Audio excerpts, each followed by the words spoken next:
Hello guys, মানে আমাদের সাইডে পানির ট্যাঙ্কিগুলো আছে উপরকার, এই যে পানির ট্যাঙ্কিগুলো ছাড়ারিং করতেছি। মানে যে যে আরেকবার তো কইছিলাম যে এক সাইডে ঢালাই হবো, আর এক সাইডে গাঁথনি আছে 4 ইঞ্চি গাঁথনি 4 ইঞ্চি ঢালাই।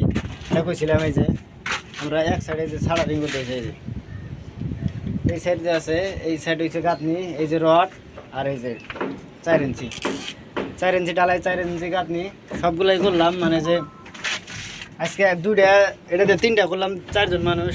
মানে 3 তলা উপরে মাল তুলতে লিফট টিপ কিছু নাই, মাল তুলতে পুরো অসুবিধা। রোজা থেকে মাল টাইনে টুইনে তোলো, তার বাদে লাগাও, তাও মালের মাপটা পাজা নাই, কাটাকাটি করো, এটা করো ওটা করো, কামই এই না।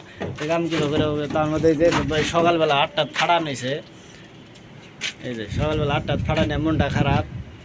আজকে রোজা ভাঙে নি না ভাঙে এটার কোনো গ্যারান্টি নাই। এই যে হাতটা হাত আইতেছে কাগরের কাম করেছে ভালো লাগে। আর আগে যে আমরা তো ওয়ালমেটগুলো যে বাঁধছিলাম ওগুলো ঢালাই দিয়েছে, ওই বিল্ডিংয়ে, ওই যে বিল্ডিংয়ে যে ঢালাই করতেছে আমাদের গাঁথনি পলস্টারের মিস্ত্রিগুলো যে আছে ওইগুলো ঢালাই করতেছে।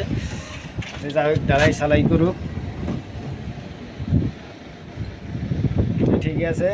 ভিডিও লাইক চেক করো, কালকে পাবেন একদম ভালো ভিডিও। আমাদের একদম সাইডে যতগুলো বিল্ডিং আছে সব বিল্ডিংই দেখাবো, টেনশন নাই। বিল্ডিংয়ের ঘরে কয়টা রুম আছে না আছে সব পাইবেন। ভালো করে ভিডিওগুলো শেয়ার করেন, ফলো করেন, ঠিক আছে। Bye bye.